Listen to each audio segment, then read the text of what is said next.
when we say wealth, we always meant how many cows do you have? How much cattle do you have? This is your wealth. This is the wealth people have always known. And even when I was a child, in my grandfather's house, they would show me one cow and it had a name, said, this is the cow whose milk you drink, this is your cow mother. And every day you're supposed to go and give her something. I was given a jaggery ball, which I'm supposed to go and give it to her every day because she gives me milk. Between me and her, there is a very strong thing. And this is not a joke, this is not some emotional nonsense. Today we know by scientific studies that if you develop a deep relationship with the cow, its milk and you, there are various chemicals which come together and it nurtures you in a best possible way. There is substantial scientific evidence today in this direction.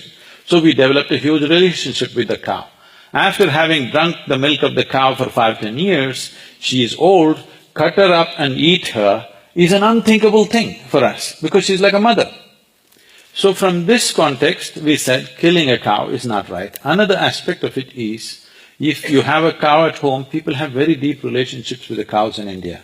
Today maybe they've all become hybrid cows, you don't notice that. But in villages, when there are cows inside the house, people have a very strong relationship. When you have this, if you are going through some kind of misery, you will see the cow will shed tears. Actually it sheds tears. So because of this, because it has human emotion, if killing a cow and eating a cow is considered murder and cannibalism. Apart from that, today we are seeing that scientific evidence. Recently, 3 weeks ago, it was on the Time magazine, but it's been all over the scientific this thing. They've been afraid to publish these things for quite long because of the meat lobbies in the world. After Dale Carnegie and others, they came up with this stuff and they said, most of the heart ailments and heart attack deaths in America are because of beef eating.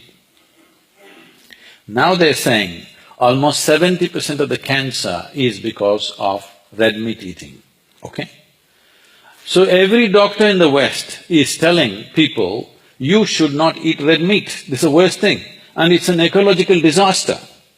Producing red meat, eating beef is an ecological disaster, both ways. One thing as a nation that we can be proud of is, though without any kind of infrastructure, without any kind of science or technology, our farmers have been producing food for over 1 billion people, which is no mean achievement. Their own conditions, we all know, is most pitiable, but they have produced food. I will tell you, pick an intelligent man here, an MBA. I will give him 10 acres of very fertile land. I will give him the best seed. Let him take a crop and give it to me. The first crop, let me see. He will see how complex it is. Now, there is a knowledge of agriculture with us for over 8–10,000 years in this country. It has just come down as a samskar, not as a technology, not as a teaching.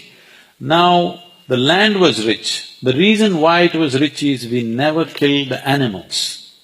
Today, India is the largest exporter of beef. This is not acceptable. This is not acceptable. Somebody wants to eat something in this country, leave it.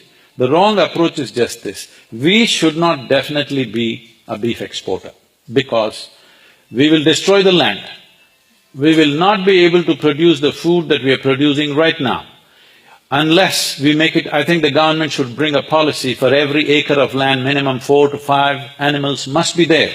Otherwise, we will kill the soil, we will kill the future of this country. It is in that context we have to look at, not in terms of religion.